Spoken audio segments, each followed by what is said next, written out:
Hello, good morning, and welcome back to Reaper Pro Tips, the Wednesday edition. How is everyone today? I am late because I have big news. Big news!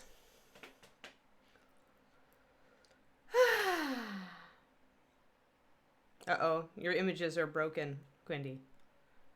Big news. Big news, big news. Okay, oh good, Dogfather, you're here on time. That's good because my big news has to do with the pup probability estimate. This is the term that David gave it this morning. He's like, "Oh, so we get a new puppy probability estimate today." Cuz today was the ultrasound on the puppy mommy, on Zammy. And Bridget texted me, and she was all in a tizzy because there are puppies!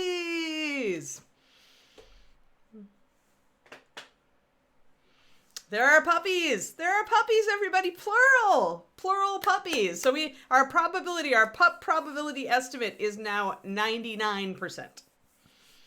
99%. Because apparently the vet who was doing the ultrasound said he couldn't move the wand on Zammy's belly without hitting a puppy. And he's terrible at estimates. He told Bridget, I am terrible at estimates, but there are at least 5 or 6. And the last time I told somebody there were at least 5 or 6, there were 13. I told Bridget, let's not have 13. But yes. So now we'll confirm ultrasound only ever gives you a rough. So on the 20th or 21st, right around my birthday, we will she'll do an x-ray. And the x-ray will, at that point, be able to get a pretty much an exact count. It's not super exact, but it'll be within 1, usually. And that'll more confirm the count. But at least 5 or 6 puppies, which means we're getting a puppy, more or less, unless something catastrophic happens, and let's not have that happen, okay? So yes, 99% chance of puppies, and then the puppy's probable birth date, based on ovulation, is the 28th of June. So at that point, rough estimate, haha, yeah, D. Clearman. So at that point, we will, after the birth, we will have pictures. Pictures of puppers. We will confirm how many puppers are actually present in the world, and how many girl puppers, especially, because I would really like a girl. So yes, puppies. Well, not too many puppies to a Tadoma. Puppies, lots of puppies means no sleep for the breeder. We don't like no sleep. We would prefer to have just enough puppies. 6 or 7 would be a great number. I would love to see 6 or 7. Otherwise, like, oh my God, yes, after that, you will be getting puppy pictures like crazy. From June 28th onward, this stream will have puppy pictures every day. Well, maybe not every day. Depends on how much sleep Bridget is getting. Your emotes are breaking. Yes, why are your emotes breaking, Quindy?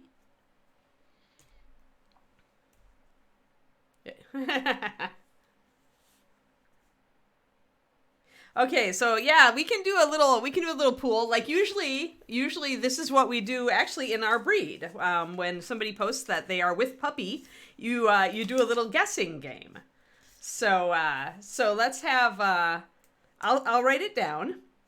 We'll slightly delay the stream. Dave will forgive us because Dave loves puppies also.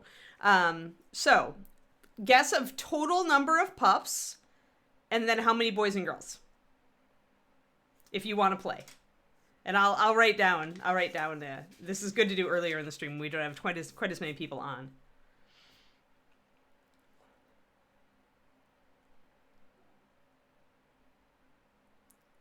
Interesting. Sorry, the housebreaking is not going well, Dogfather. I'm hoping it'll go. Usually with my breed, it goes really well because they're super fast. They're super smart and they catch on fast. So Crowley says 8, 5 girls. So it's an 8-5 girls. 8-5. So yeah, just give me the total and the number of girls. That'll be good now.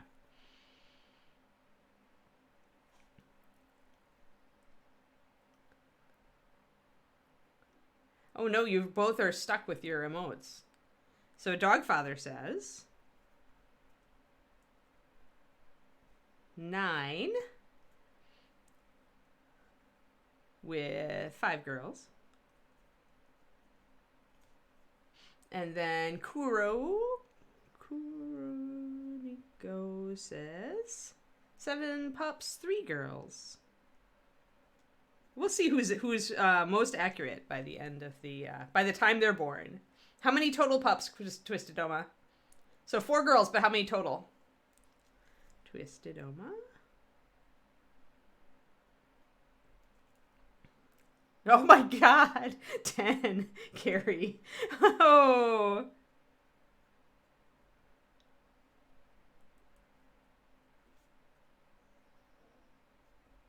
Bridget's not going to thank you. Like, that's what you do when you're trolling the breeder. You say 13.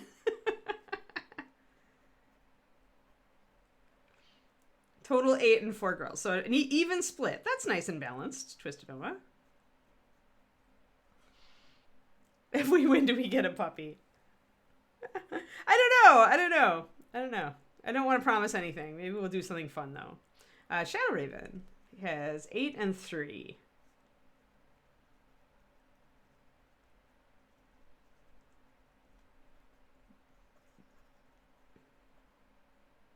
8 and 3. All right.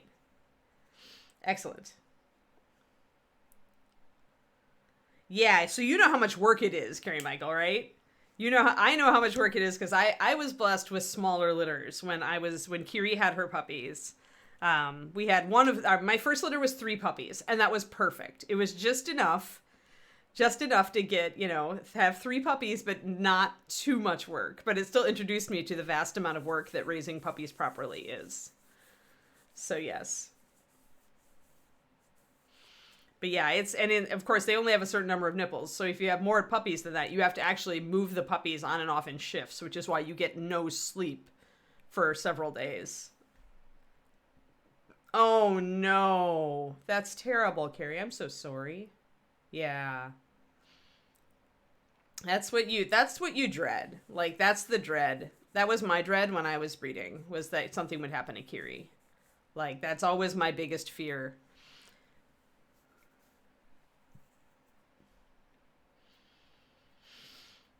But yeah, so all right, so we've got a good number of guesses. I'm going to keep these. Over here on the sticky note of puppitude.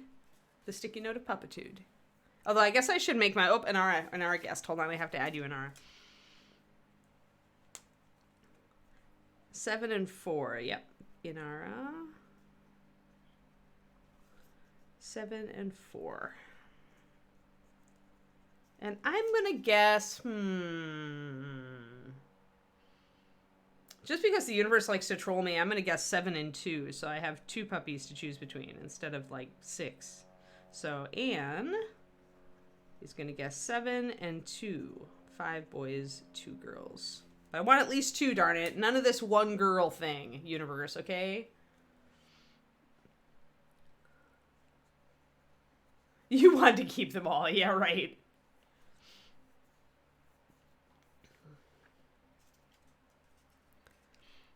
Yeah, that's... You know what?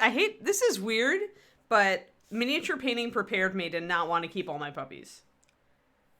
Because when you get used to painting things and then selling them, you understand the mindset of these things are not staying.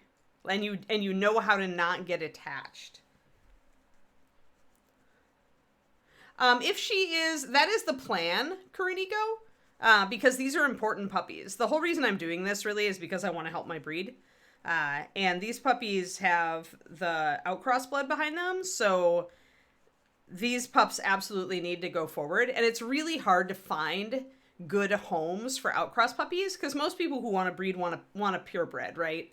They don't want to have what they consider a mix, even if it's really important to the gene pool going forward to breed it back to Shiloh's. So it's tough to find reliable people who will have that litter that you need out of your F2 generation and your F1 generation for that matter. So yeah, so The plan is now, our breed is very stringent. We have a lot of testing to pass before a dog is bred. And she has to be at least 2 years of age. And I actually like to wait more till 3 for maturity purposes. So, yeah.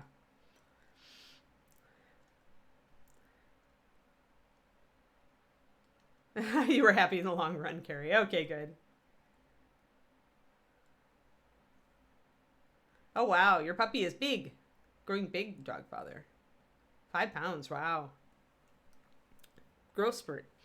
But yeah, so we'll get our puppy, and then there will be a bunch of testing between 6 months and a year, and then a temperament test at some point in there as well. You have to pass temperament as well in order to be bred in our organization. Yeah, and so, and of course, all the pups need to be assessed because it's an outcross, so we need to know what we're putting into the gene pool headed forward. So the testing of the whole litter actually matters as far as what moves forward as well. So yeah, you will, we will see. Let's not put the cart ahead of the horse, and but that is the eventual. I will have a litter for the gene pool to help out the breed, because I also believed in this outcross. Like nobody else, not nobody else, but people didn't want to do this outcross because of the floppy ears, and you know, dog breeders. What can I say? But I believed in it because the poodle, I thought, could give us some really good intelligence and trainability and movement, and the other dog is a stocky, big boned kind of dog, so we needed that too. So yeah, so this is me putting my money where my mouth is regarding dogs. Yeah, and it's more than that even, Carrie Michael. We have breed wardens in our breed, and I'm one of them, and we track genetic defaults, genetic diseases across the whole gene pool with all breeders. 100% of breeders in our organization give us all their information on health. So I'm able to run mathematical disease risks on every breeding we do, and every breeding we do goes to the wardens to be approved. Really, it's not like we can't really bar them from this. It's the breeder's decision, but we can definitely like give them red flags and say, hey, maybe you shouldn't do this one because, you know, health, etc. So we have a lot of rules in place in this breed, in our organization. There's another organization that runs itself a lot more with Shiloh's, that runs a lot more like the AKC, where every breeder can do whatever they want. There's really no oversight, right? And breeders who like freedom go to that organization, and we all prefer to be. We like oversight. We like stewardship of the breed. I'm a druid. I'm a breed warden is a druid. I get to be a druid. Do I get to shapeshift into a dog? So yeah, we're a weird organization. In the world of dogs, they think we're crazy. So all right, let's see. I wanted to try something today, and we're gonna try it. What part do I like the least? I'll do it on the front. I'll go for broke. I want to do brocade. I want to try to do a brocade today on this red. But yeah, I want to be able to turn into a dog if I'm going to be if breed warden is a druid class. I'll tell Bridget that. Bridget is also a D&Der, so my breeder is, so she'll totally like get a kick out of that. So I'm going to start with a white underpaint, and I kind of have an idea for a design that I did a very long time ago, long time ago, when I was post-college. And I did a lighter red brocade over a darker red, and it looked really well. Well, Shiloh's do look like, they are pretty wolfy looking dogs, Cornico. If you go to shiloh-shepherd.com, Shiloh, S-H-I-L-O-H, shiloh-shepherd.com. That's my org's website. And just look at the first picture, and you'll see.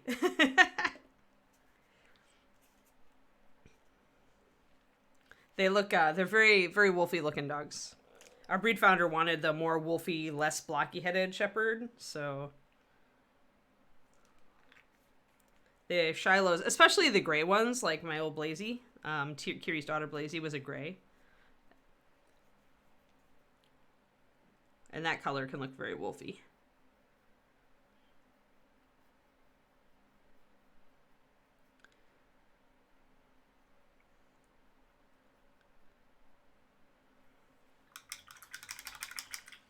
But if I could be a wolf shapeshifter and, you know, be a breed warden druid, I'd go for that. I would absolutely go for that. Let me see. I want... Oh, what brush do I want? Tiny brush. Tiny brush. Yeah. They're pretty dogs. They remind me, the reason I'm like so into them is they remind me of my grandparents when I was a kid. My mom's mom they always had Collie German Shepherd mixes. That's what their farm dogs always were. And they had a dog named Mac who I thought was the most beautiful dog ever. And he was a Collie GSD, and he had the longer coat of the kind of between a Collie and a German Shepherd.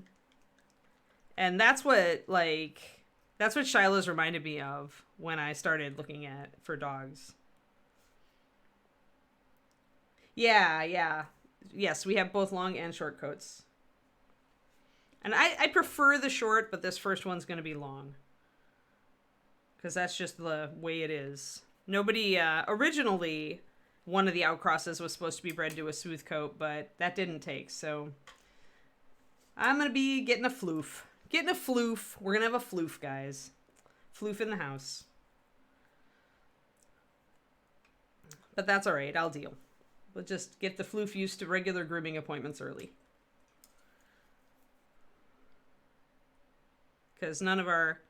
I don't know, I'd have to look at... Like, in my old house, none of our tubs could easily be equipped with a sprayer. And a sprayer is really what you need for a big dog. So we'll have to see. Yes, a floof. That's what we call them. You go monthly for defloofination. Yep. That's where I'm going to be at. Oh, boy. There we go. All right. So the idea that I have... where's a card? Give me a card. The idea I have for this freehand...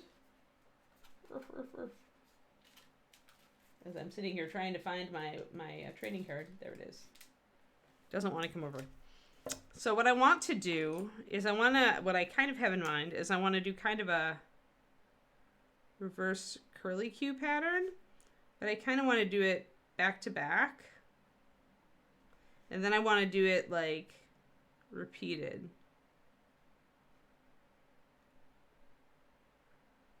And do it like up and down on the, like from top to bottom on the dress and then side to side. So we'll see how that goes, but that's kind of what I want to do. House wolves. Not 90% of the year, because we do have it, like in the winter, it definitely was like 40s, 50s. That's too cold. So I'd say maybe, I mean, this year it took a long time to warm up. We didn't have, like, we were still in the 60s, like up till this last week. We had a few days in the 70s, but we didn't really pop into like solid 70s and 80s until this past week. So probably May through October, we could bathe the dog outside. I'm hoping Zammy has a shorter plush coat. Like, and there's definite variance in Shiloh's. Like our old boy Leo, he had the plush coat. They called him a super plush. He had a lot. It was a throwback to the Malamute genes, probably. Really, really thick plush coat. All right, so let's do it. Let's start in the middle. And I'm going to start... the fan interrupts the pattern, so... Yeah, right. Not like SoCal. We're in the South Base. We're in Silicon Valley. And Silicon Valley still gets relatively cold in the winter. Which is nice. I like the seasons. Uh-oh, I just saw a bad. An errant hare. An errant hare has sprung forth from the brush. I must take care of it.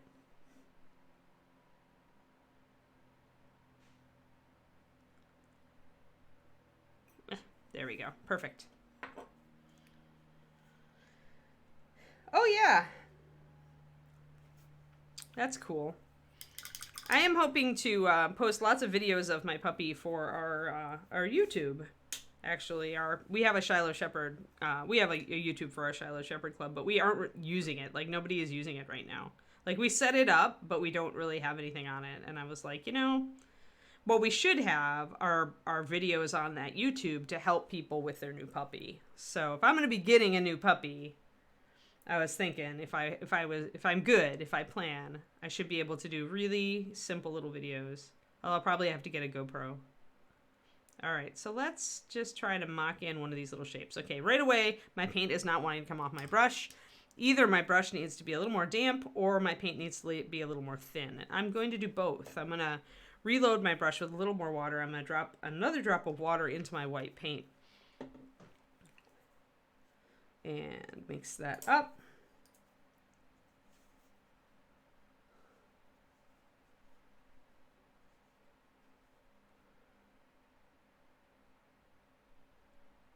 Yeah, you're in Canada. Everything in California is warm, right? Did you just come in, Pendrake?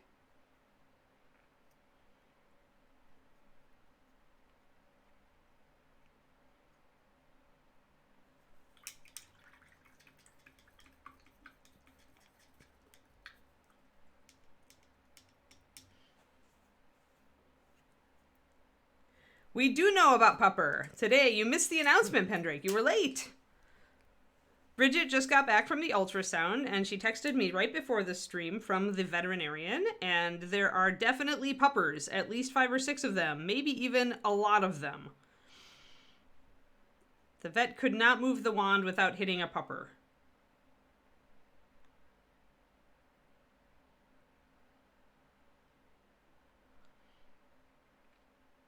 So how small do I want this to be? Well, how small can I make it? I could go big with this, or I could go small. And it really depends on if you want to do a larger shape and elaborate on it, or if you just want to do a lot of repetitive tiny shapes and have them work together. So I'm going to make S's and reverse S's. And I actually want them to be touching. And I need them to stay roughly the same size. But honestly, if you have some variance, chances are no one will notice.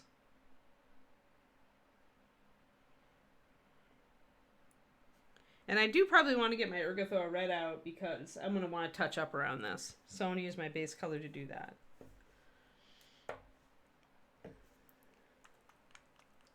Yeah, fencing yard is nice. We have a fenced in yard, so the pupper will be able to scamper around and just be let outside, which is much easier.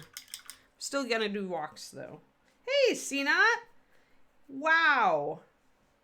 Huge raid just landed on our heads, everybody. Welcome all. I am starting a little bit of a freehand pattern on this dress. I'm hoping to make it look kind of like brocade, although I'm dubious about it at the moment, but that's because I just started making a bunch of S's and they don't really look like anything right now. But welcome to our painting show. We do it every weekday at around this time. Yeah, total shout out to CNOT.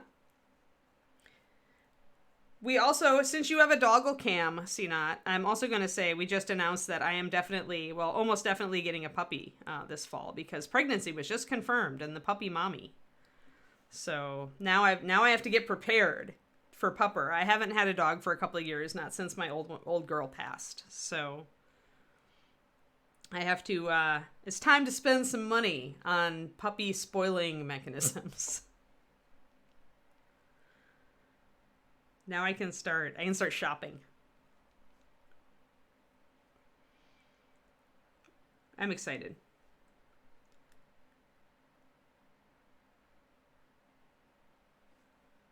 Yes, puppy. Mm-hmm.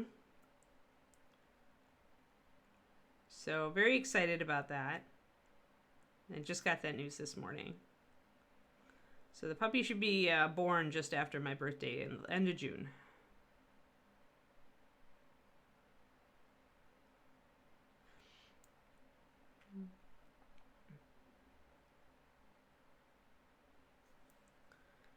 So doing a kind of a series of S's that are kind of squiggly, and I want to just kind of block them in. I'm not worried about being perfect right now. What I'm worried about right now is spacing. I want to more or less get the spacing right on these guys so that they're all roughly the same size. Then I can go back in and refine them. We're hoping to turn this into a brocade, guys. So we're hoping to do, I already kind of like didn't do as curvy as I wanted, but we're hoping to do kind of a series of S's back to back and then side by side to create some brocade. Because she's got this fancy dress on, and I was like, you know, I'm doing it in white so that I can put red over the top and create a brighter red embroidery on top of the dark red dress. That's the goal here. And I'm using a very tiny brush, although tiny brush does have some issues in that it does need to get reloaded more. Brocade is, look it up, Pedrake, look it up. And report back. You like to Google. I'm enabling you in your Google habit.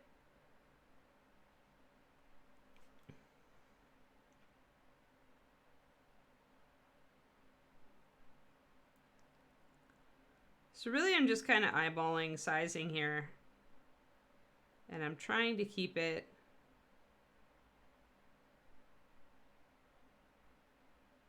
more or less right. And like I said, if I get a little blurfy and I get outside the lines or my shapes aren't perfect, that's okay.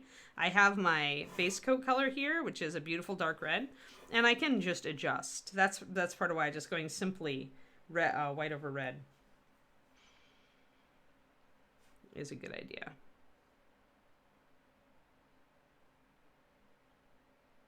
I'm going to go right up to there. I definitely need a little bit more water in my brush. When you're using tiny brushes, you really want to leave some of the water in the brush after you rinse it out. So I'm just kind of unloading it a little bit till it comes to a good tip. It's still got water in it. Then loading it up with the white paint. And the water behind that in the brush bristles is going to keep that white paint wet for longer.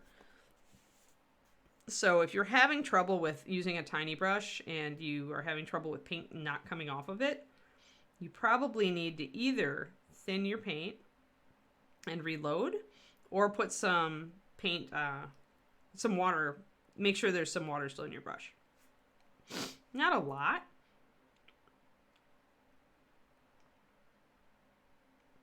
Just a bit. Yeah, this S is really messy. This S is a mess. Yes, there we go. Thanks, Colleen.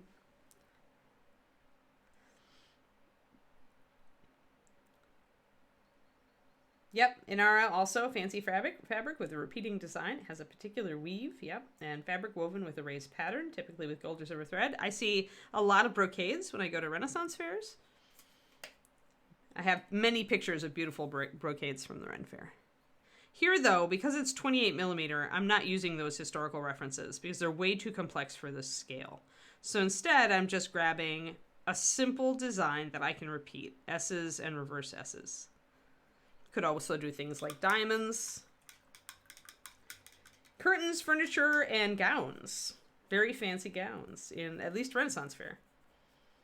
I have a gown in black and gold brocade, actually. Yes, and Renfest costumes. Thank you. Blown MC, thank you for the Prime sub. Awesome. Yeah, I missed the Renaissance Fair up here, I think. I think it was earlier in the spring. We just had so much going on that I just forgot to even check. In Texas, it was much easier because I'd gone a number of times, so I always kind of had it on my mental radar. But out here, I don't have Renfest on my mental radar because I'm not familiar with the ones out here. So I think I missed my chance to go this year.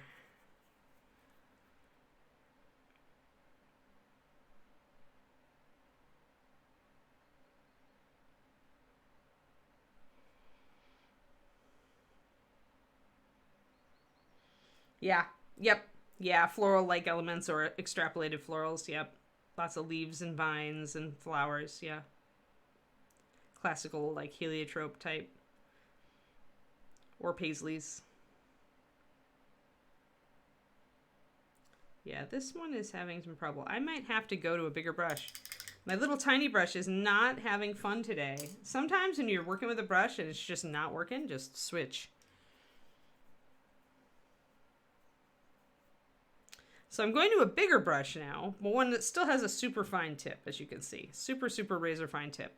It's really, with painting miniatures, it's not the size of the brush. It actually is how good the tip of the brush is.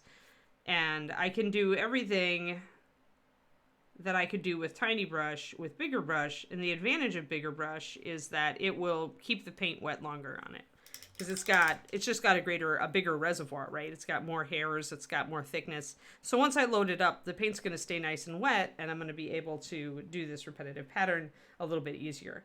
HM Road Dog with the Prime, 30 months, insane. Thank you.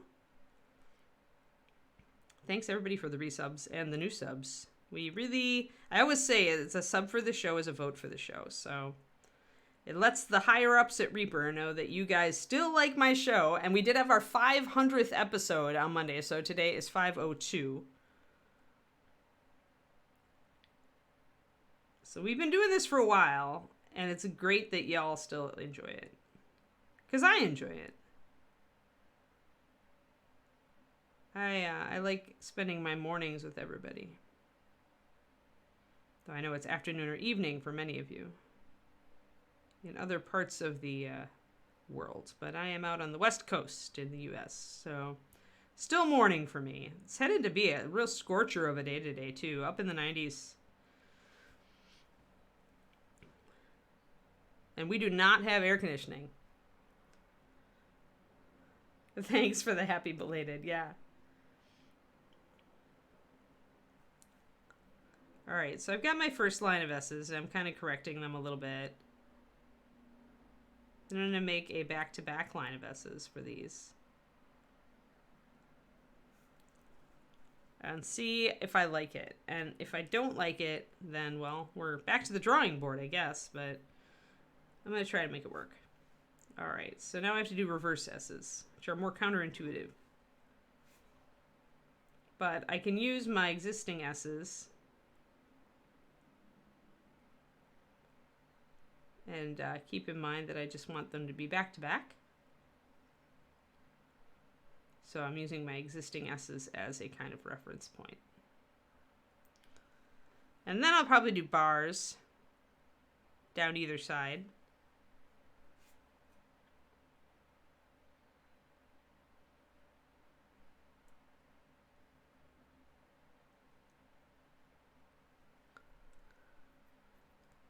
And I may actually make them closer together. That's one thing I could do, is I can connect them too.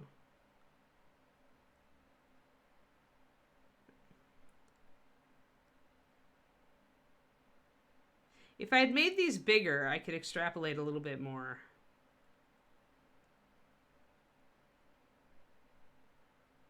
Maybe give them little frilly bits going off and stuff. But as it is, I think I'm going to link the tops. And we don't really want to be able to see so much the individual pieces of the design. Oh, made that blurfy.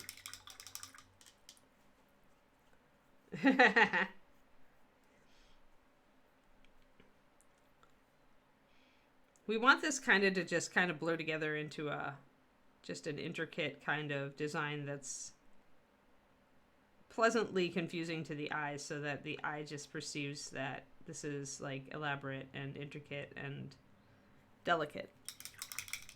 And then we're going to do, I think we're going to do a bar down the center, and then we're going to continue to go off to the sides with more spaces.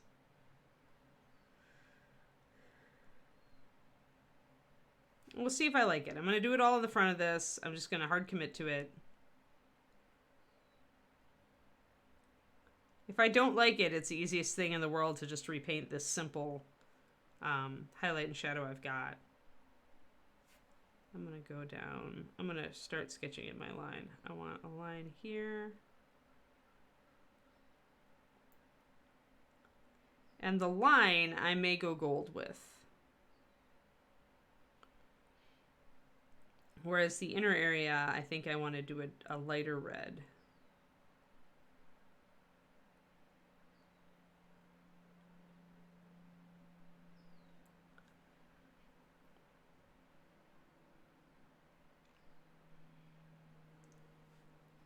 Yeah, there's going to be a lot of blorps today, Shadow Raven. Because when you're doing this tiny stuff, I probably should have made these S's bigger.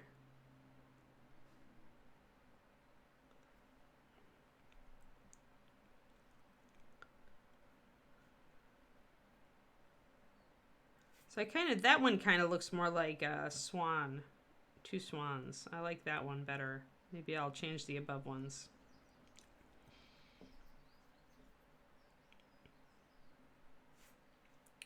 So if I connect the bottom,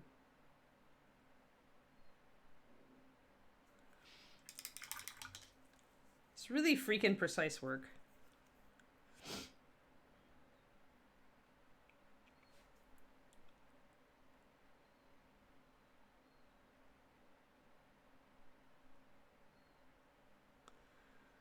And I want to keep these a little bit separated at the bottom to the top. So break them up a little bit.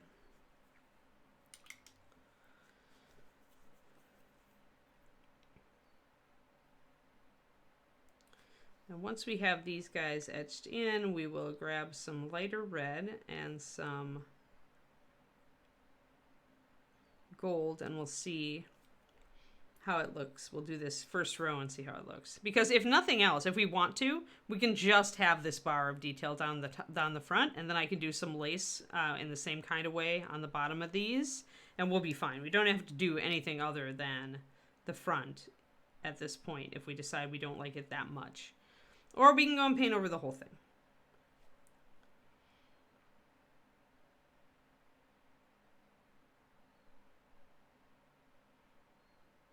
That one we can fudge because the fan's right over it.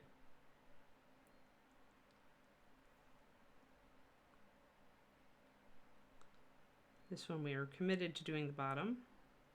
Next one we have to go back to actually making S's. So doing this over the course of the entire thing would be a lot. The other thing this is doing is it's hiding the original color a bit much. So we're losing a lot of our dark burgundy red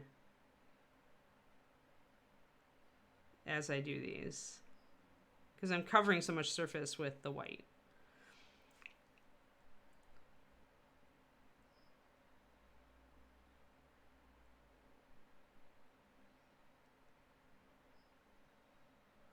I don't know what possessed me to do this today.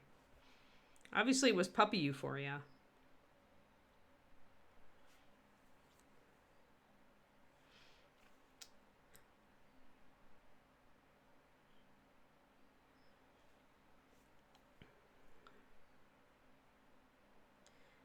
Japanese kimono fabrics can be a bit different. They're usually a little less repetitive, but not always. It depends. Like, there are a lot of hand-painted designs on kimono.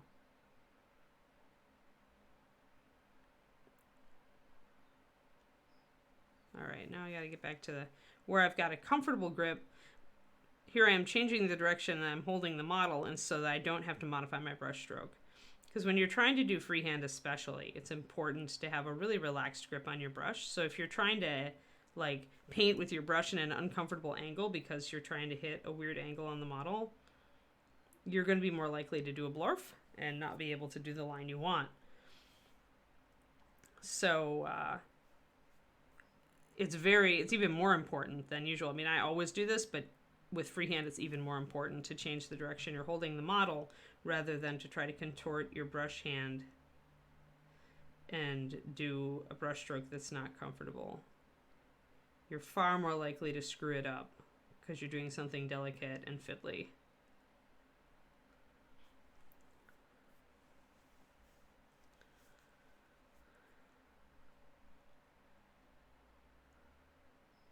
So now I want to fill in a little bit of area here. If I see that my little S's could go a little farther, then I'll do that. If I need to touch them up a little bit and make them a little sharper, I'll do that because I'm about to glaze over them. So I need them to be really nice and crisp to have the glazing work.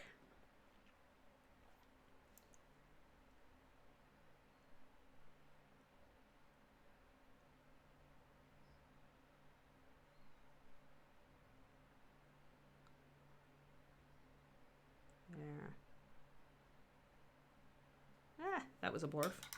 It's so easy to blurf on this because it's just like a tiny little model and I'm trying to put tiny little curvy things on it.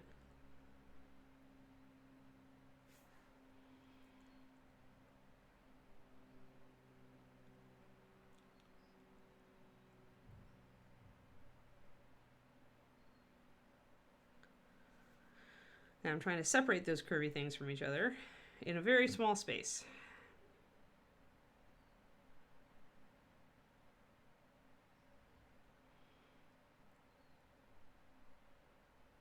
All right, it's a little better.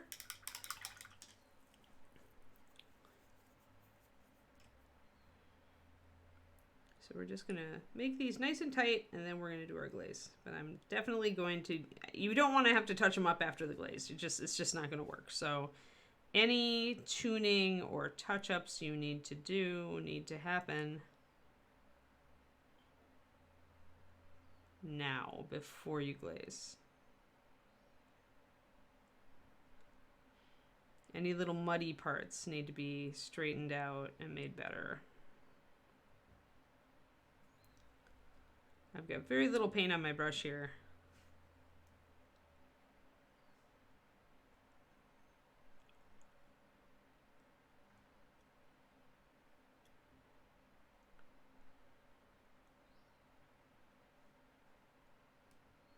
I'm getting a little bit better. And it's okay if the letters or if the shapes get distorted because the fabric has folds that we're painting over. So it's going to look a little distorted from any angle no matter what, just because we've got these folds. So visually when somebody's looking at it, it's not going to be precise. Which is the great thing about doing tiny freehand on fabric is that as long as the fabric isn't absolutely flat, you don't have to be perfect because a certain amount of visual distortion is inevitable. All right.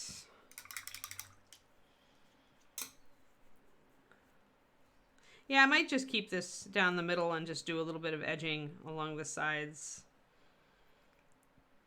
Doing this on the whole thing, I think, would be too busy. I agree with you, Pendrake.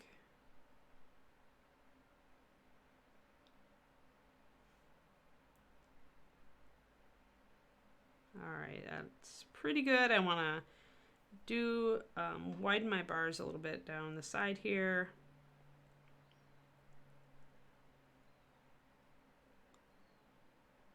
Make them a little stronger and more even, because right now they're definitely not even. Also, I feel like my white needs just a little bit more water. It is hot already in here, so I shouldn't be surprised my paint is getting a little gummy faster.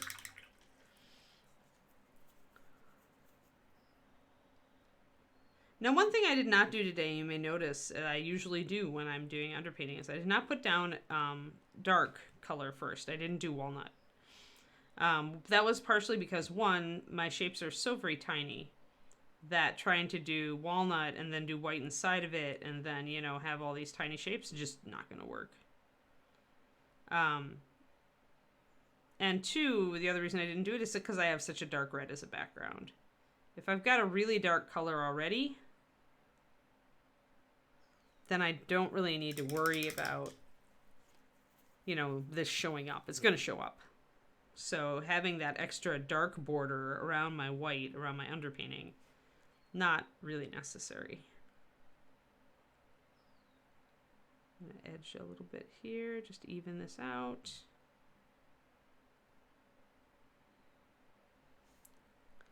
Then we'll come back and widen the one on the other side.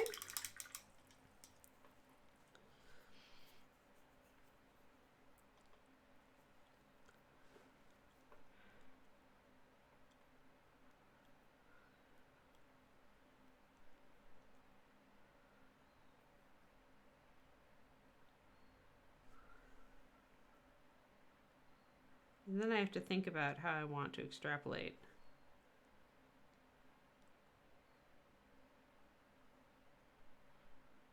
But first we'll get this set.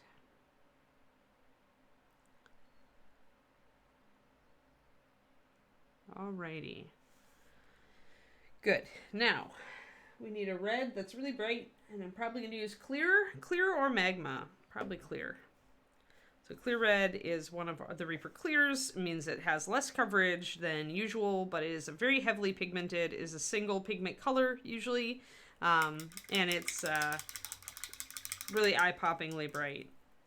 But I want the translucency. I want the transparency here.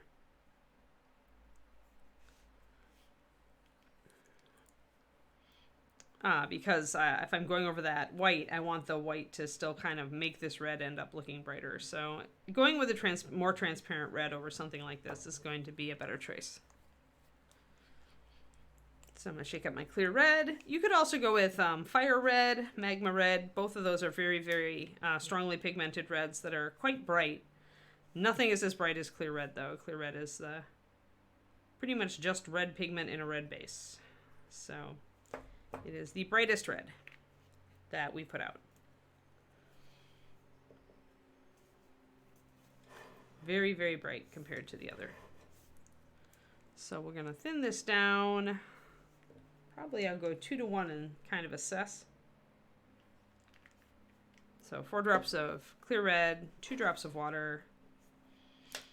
If I want, I can add a drop of sealer to this to try to aid and get more transparency.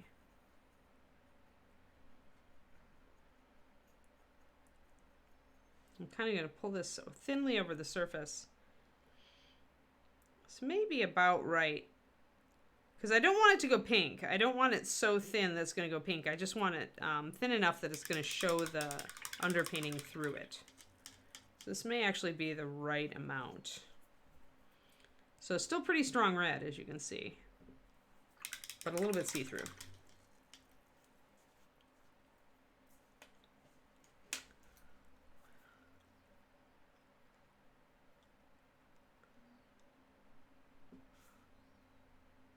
I'm going to get it pretty... Unload a lot of my brush. I want to put a thin coat over the top to test it. Yeah, that's good. All right. So I know within a few brush strokes if it's going to work. And you always want to go a little bit less rather than a little bit more if you can. Because you really don't know. Like, you can always put another layer on. But you can't take it off. So this is, putting this glaze over this entire thing is going to bring up, is going to lighten the dark red behind these. And if I decide I want another coat of the red, or if I even want to bring in a little bit of an orangier red like magma, because the problem with clear red is over white it will go pink. And if I decide I don't want that, then I probably want to use a red with a little bit of orange in it like magma. And one thing I can do at this point is I can redo. This is going to be sneaky, I think. Let's see if the sneakiness works. We can essentially, remember we've got highlights and shadows here too, right? And we've been ignoring them for the most part just to do this underpainting. But now I can come back in with my brush and I can specifically go over my red with a little bit of white on the tops of folds and then put another layer over the top. And it'll look like it's highlighted and shaded. So I'm going to grab a little bit of magma because I think I want to do that. And then throw some water in that.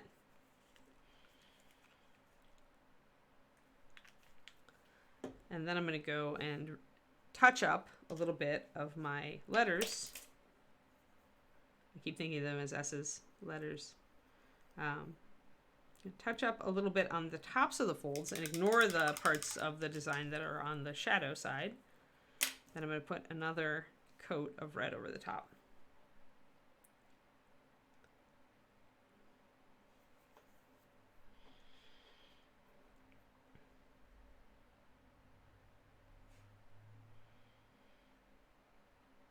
So tops of the folds.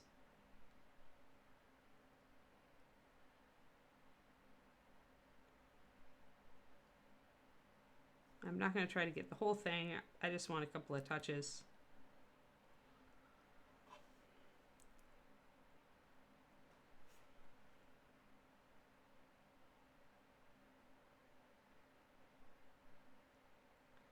This also means the design will be more evident on the parts of the dress where the light is falling, which is what would happen in real life. And we all know how I like realism.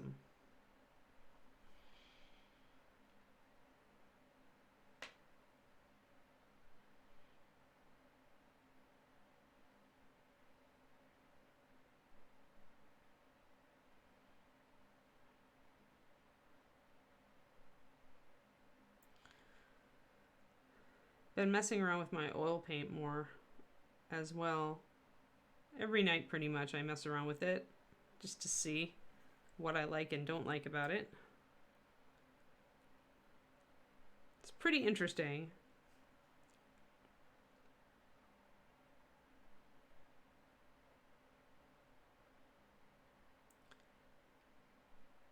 I'm trying to figure out how I can really make it dry matte.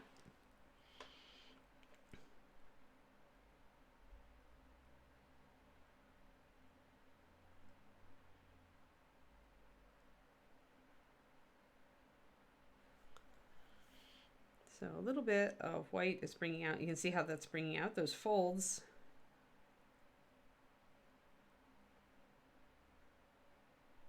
Technically verisimilitude, but you know.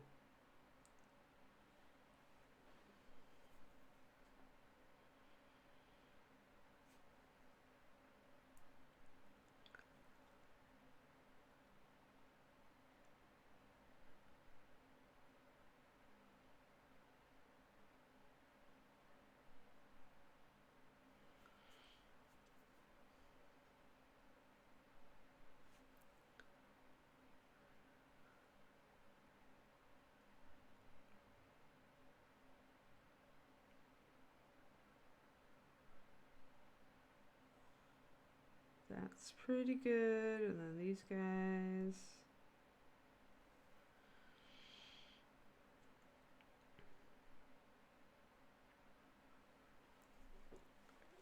Looking forward to today.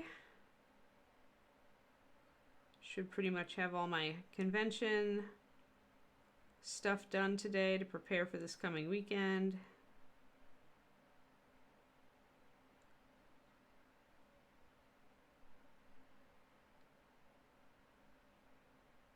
Trying to get my Patreon stuff done too by the end of the month.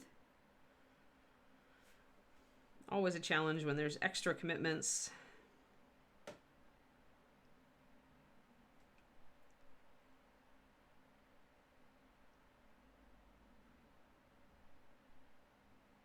We'll get the bottom there. Now we've got, you can really see the light rippling down over those folds. So that's kind of cool. I think I went a little far there though, so I'm going to back off on it.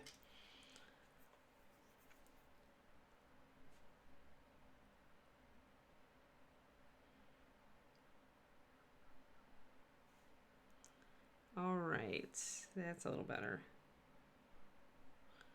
All right, so now let's go and put our next red over the top. I thinned this one a little bit more. I'm going to try to be a little more targeted with it.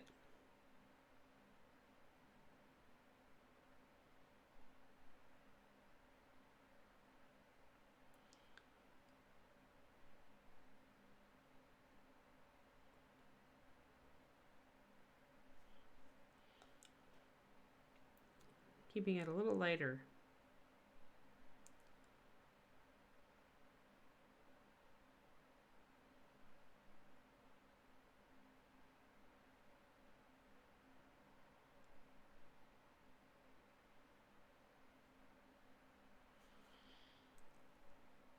It's kind of shimmery. Kind of shimmery and cool. Hello, Nivag. Evening, indeed. I'm doing a tiny little bit of a brocade ribbon down the front of this dress, trying to make it work without being too... I think it's carrying decently.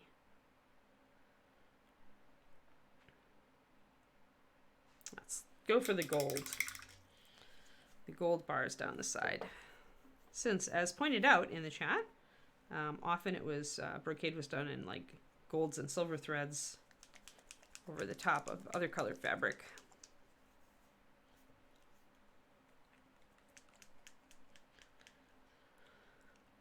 Gonna lay her down for a second while I mix up this color. We're just gonna go straight for my usual mix because it's super fast for me, which is rich leather and lantern yellow for gold. And we'll just do a super fast mock-up on it. That's rich leather, there's lantern yellow, If you use the rich leather for the more brown tones, deep tones of the gold, and lantern for the higher tones, and mix lantern with white for your highest, you got it. I normally do a bunch of mixes, but because I'm just doing a tiny bit of this, I'm just going to do quick spot mixes for it. I'm not going to mix up a bunch of different halftones.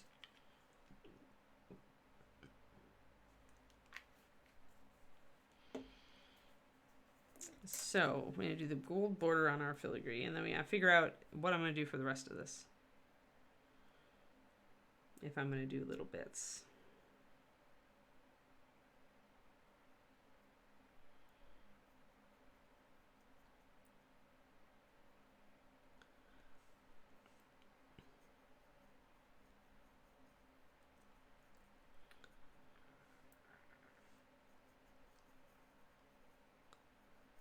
All right. Mixing up 2 colors right there. The yellow actually has a tiny bit of the rich leather in it, and also a little bit of the pure white. Since this is very small, we really don't need more than like those 3 colors probably to suggest it, although I may want a little bit more of a shadow. And I may actually just use my burgundy for that shadow, because if I glaze it over the top of the gold, it won't really read the same as the dress, but it should serve as a darker shadow.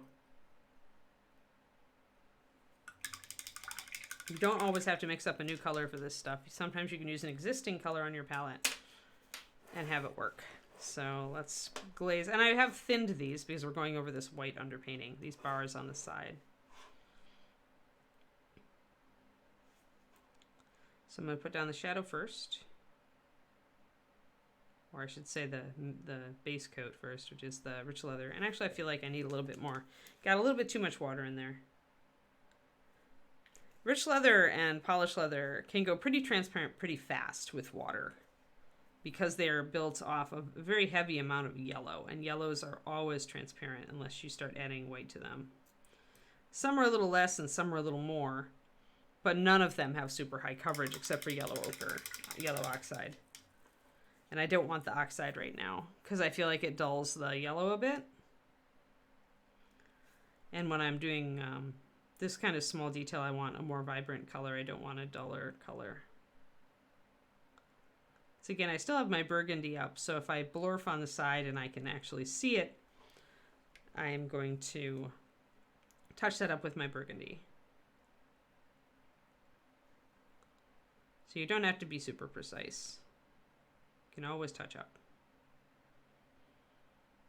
And once again, we're going for the same color all the way up and down, and we're not paying attention to highlights and shadows yet, but we will. But it's easier just to base coat everything before you start getting that complicated. There.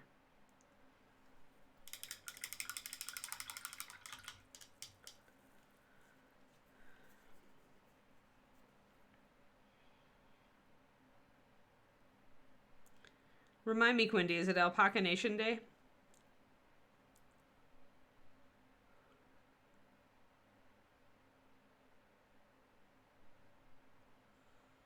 It is. All right.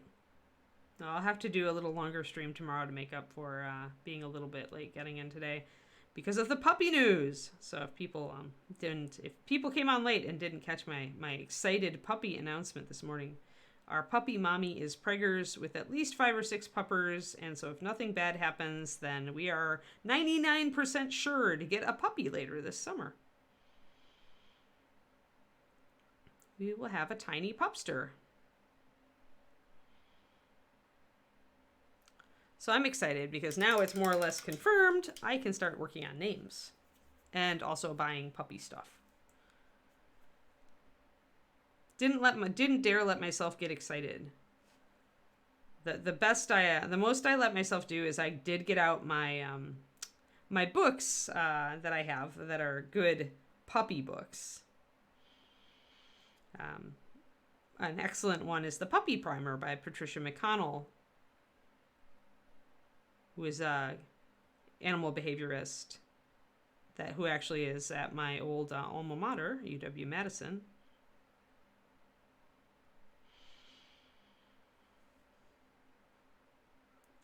And So the Puppy Primer is a good basic, how not to screw up your puppy too much book.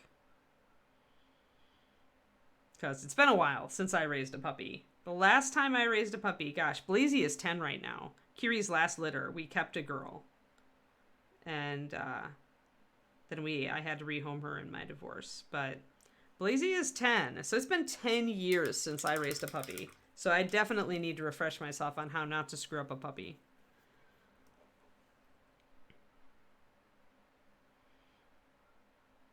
And the other book that I'm reading that I really like is, I've never actually read this person before, but they write I forget her name, but the book series is Control Unleashed. And she mostly is writing for people who want to do dog sports, like agility and, like fly ball and stuff like that. Because there's like certain things you do to get your puppy prepped to do like dog sports if you really want to raise them right from the day one. But it's also just excellent training to make sure that you get a puppy that's not like reactive and not, a puppy that's comfortable being out in the world with you. So I really like her book so far. And it's the puppy program one.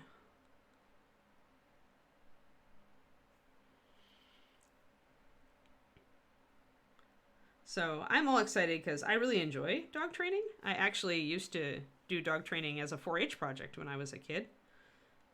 And I stunk at it then, I'll tell you that.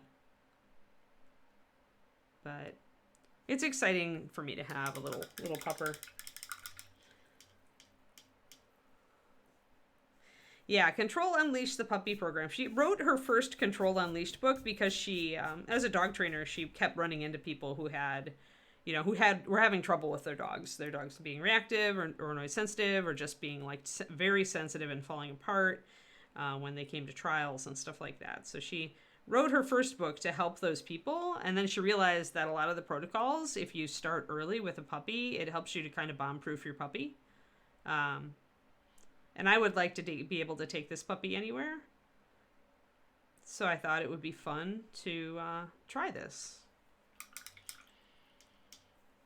Especially with Shilohs, because when you're dealing with herding breeds in general, and shepherds in particular, they actually can be quite sensitive dogs. And so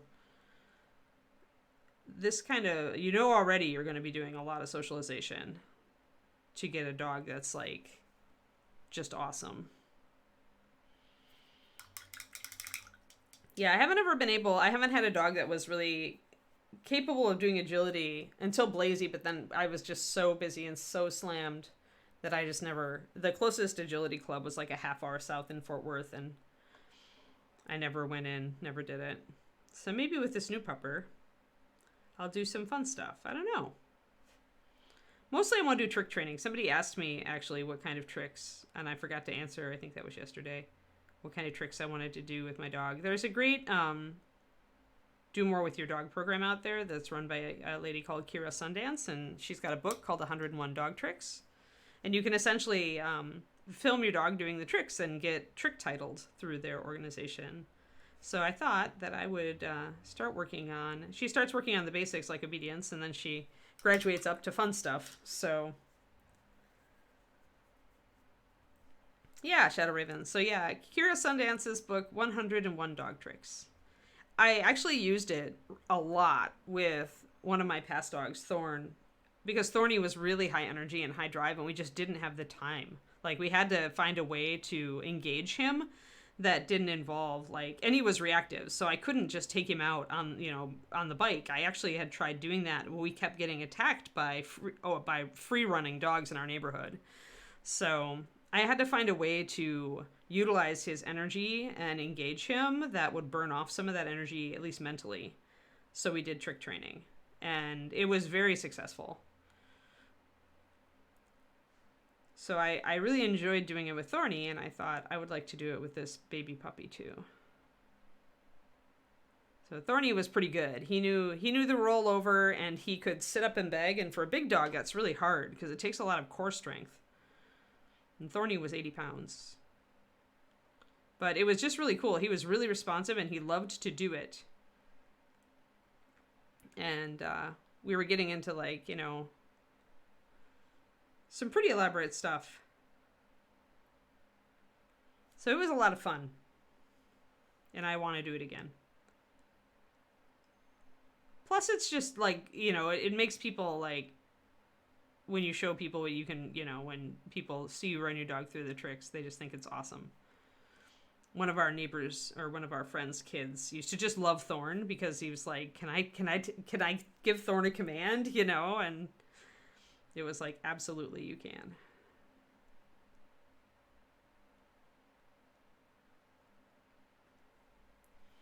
So yeah, I really like trick training. I think it's a great tool to bond with your dog and work off some, especially on like rainy days or bad weather where you can't, you know, maybe can't get them out as much as they normally would. You can work on stuff that'll at least tire their brains out.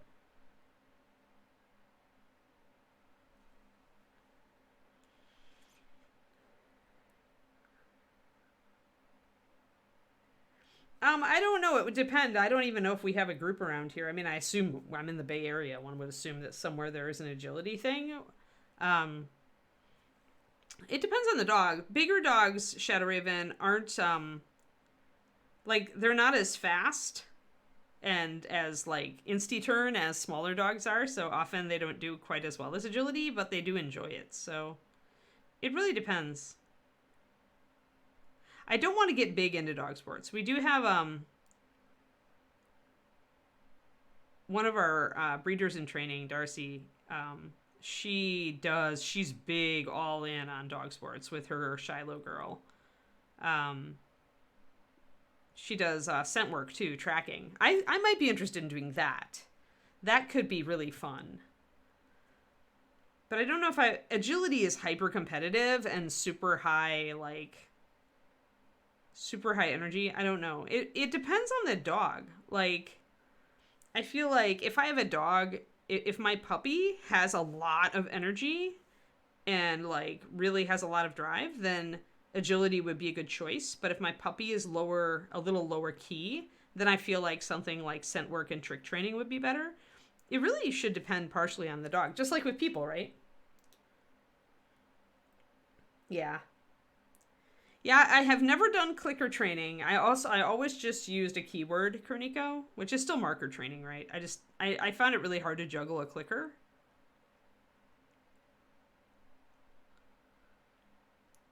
But I may try the actual clicker with this one, because people seem to, you know, like it. There are clicker rings now where you can have the ring on your hand and still have a treat in your hand and you can click. But what's most important, I guess, is having the sound, you know, whatever sound you're going to use, be consistent with it. I think it's less important to use an actual clicker and more important to get your timing right with the sound. There we go. So a little bit of white. Now we've got shadows and highlights going down the front of that brocade. Yeah, I just know how hyper competitive I get, Crowley. And that's why I think I would avoid it, because I might kind of get into it, and I probably don't need another like super time consuming hobby at this point. If that makes sense. So I'm mixing a little bit of my rich leather with my burgundy, and what that does is it actually makes a brown, guys. So if we do this and we do this, need more yellow. Because red and yellow are making orange, right? And this is a dark red, so it's going to make a muted orange, which is a brown. So essentially with my burgundy, I can mix a darker brown for my shadows without having to actually take out a darker brown. Yeah, time consuming and expensive. I don't think I want to get into search and rescue because that is a very serious commitment. But scent work in general, just for fun, I think would be a good time. But yeah, my knees aren't up to a lot of tropping around in the wilderness or over rubble piles either. So I did some research into SAR work and some reading about it back when I was, you know, younger and in Texas. And quickly realized that it's just a big commitment. It's a big responsibility. And it was just not my kind of thing, I think. But tracking itself just for fun would be a good time. Yeah, that's what I was thinking, Kerniko, is I was just going to use a noise, right? That's fun, Inara. Yeah, I've read that cats can be clicker trained. Oh, neat. Yeah, I mean, search and rescue is like really cool. It's just like, I think that with all that goes on in my life, I know that I would not be able to give it the commitment that it would require, really. Big kudos to those who do it, though. We do have Shilohs who do work as search and rescue dogs. We have one in the Netherlands, and there was another one out in the Carolinas, and you know they're here and there and everywhere. So Shilohs are capable of it, although with our breed, it's kind of a rarer aptitude because you usually are looking for a dog with a bit more independence, that's able to work separate from the owner. And Shilohs are a little bit more, usually a little bit more, they want to be right by you, and they're a little less independent, so it doesn't work as well. But there are some. All right. Actually, that looks pretty good. So we've got a cute little brocade decoration down the front. It dresses her up quite a bit, doesn't it? So now I'm like, well, I kind of feel like I want something, maybe a little scallop. Maybe I want scallop. Hold on. We're going to try something, and if we don't like it, we'll paint over it.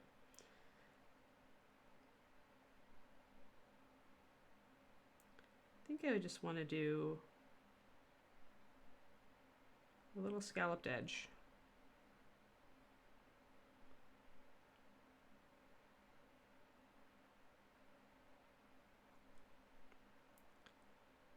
Now, if you want to space these out, the easiest way to do it is to just kind of like eyeball and then put a dot and then put a dot and then connect the dots. I wasn't doing it, I was just eyeballing it, but you can also connect the dots. Yeah, have good lunch, Shadow Raven.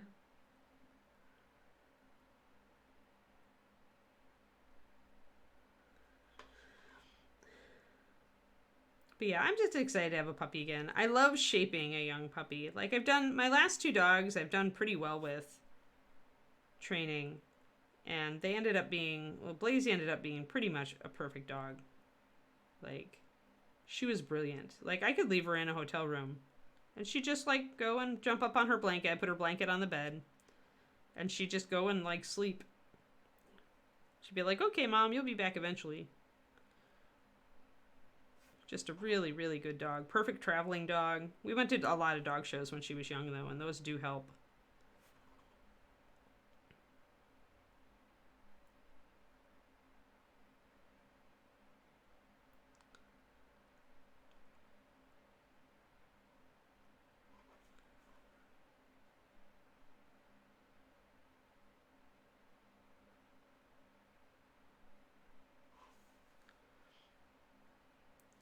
I don't know if I'm going to be able to show this puppy since she's going to be a outcross dog, so she's a mixed breed, and our rule is kind of like if the dog is a good example of the breed, you can still show it, but like obviously if she has floppy ears, then that's going to be a no after a certain point.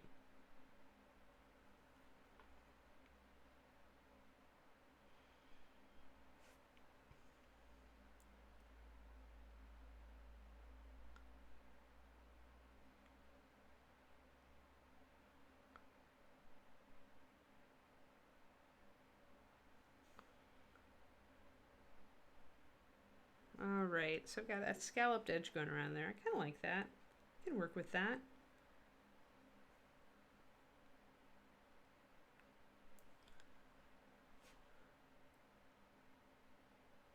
Probably what I want more than anything now is to make sure that I've got kind of a good hard, like I don't want it to be slanted. I want the feet of each of these scallops to come straight down, so I need to adjust that.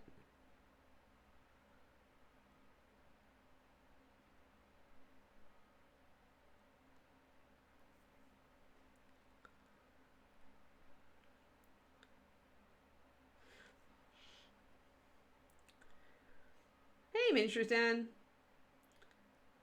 Oh no. I'm sorry, Nara. I've been through that.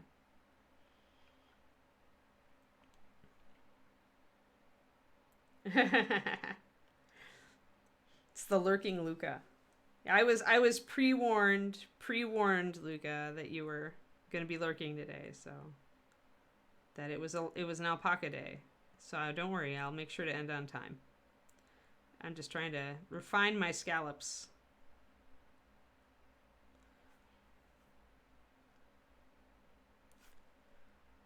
So the other cool thing about getting a puppy with this program is that a lot of the other people who are getting puppies from this litter, I already know from online, from our dog club.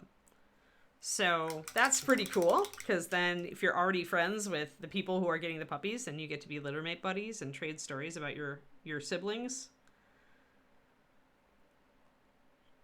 which is super fun, actually. I still have friends in this breed who had dogs from the same litter as our first Shiloh, Leo.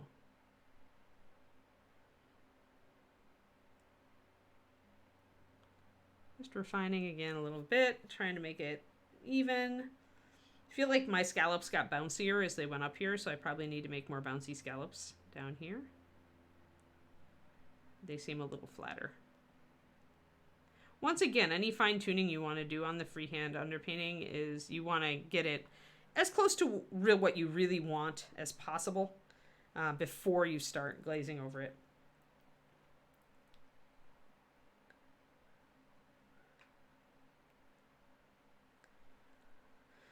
I have a little bit of inconsistency here, like this one. This one is, these two did not match up very well. But I can bring this one over a little, I think. Yeah, I wanted something. If I'm going to do a band down the middle, I kind of wanted something on the edging. And then I can just do the scallop back here if I want without another band. And it'll all look good with a little less work.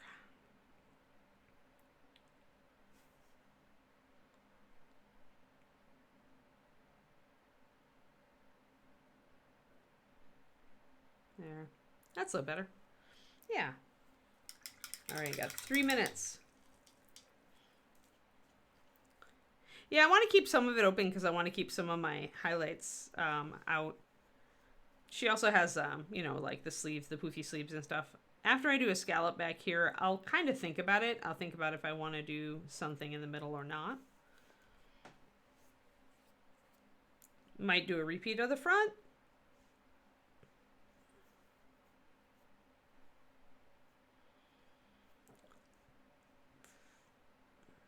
It's part of our responsibility with our fur kids, right? We're there with them, even to the end.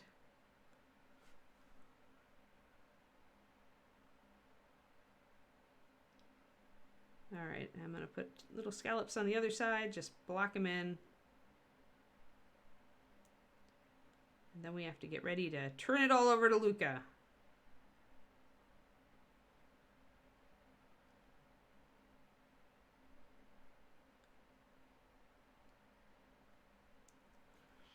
There we go. We've got our scallops. Yeah, actually, even in white, that looks nice. Sometimes when you just put down the freehand, you can just see that it's going to work. And I like the roundness here, and it goes with the rest of the design. It plays well off the center banner. It helps to, you know, kind of fill in the edges here. It still is going to leave enough of a dark edge that it shows up against this cream. So I'll probably do scallops on the bottom of these little guys down here also to carry on the design. So we're fancying up her dress, essentially, is what we're doing.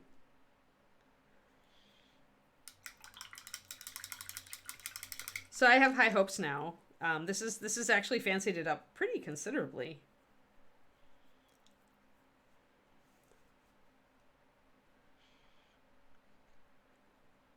So pretty good, guys. Pretty good. I think this is a pretty good, this turned out pretty well. I can see touch-ups I might still want to do on the center, like, brocade, but like I can see how I might want to do some loops or something. I don't know, to tie in the tops there. I start out with a basic shape, but then if I want to, like with these, we'll just conclude by saying. So this is what the concept we started with, but what we actually ended with was something more like this, or this, right? So what I'm thinking of doing is now doing this, like an eye and hook. And I could do that. I have enough room to do that with my brocade, the actual design that we ended up with. And that's a little bit more tight, right? It makes more of a just kind of loopy, kind of fun design. So I'm thinking that I might do that and tie together those little loops. Kinda. All right, it's 11. It's time for the Alpaca Nation to invade. I hope you all stick around and catch Luca's show. And tomorrow, here on Pro Tips, we will be back to bust. Back to bust. We're working on the red and the gold to bring that up. Every bit we do actually is progressing. We also need to still work on the feather here and setting up some of this lace and stuff. So, yeah, we're progressing. We're making progress. Yeah, it's pretty much a 99% new puppy for reals now, Twisted Oma. I'm number 1 on the litter, so like the only thing that might have hiccuped it is if there was only 1 or 2 puppies, because then there'd be a chance they'd both be boys, you know. But we could still see a whole litter full of boys, and I'd be like, dang it. But we hope not. So, yes. All right, everybody. Thank you so much. And I hope that you have a good rest of your Wednesday. Halfway through the week already. We're almost to the weekend. We can start thinking of it as almost to the weekend, right? All right. Have fun. Good luck, Luca. Have a good stream. Bye-bye.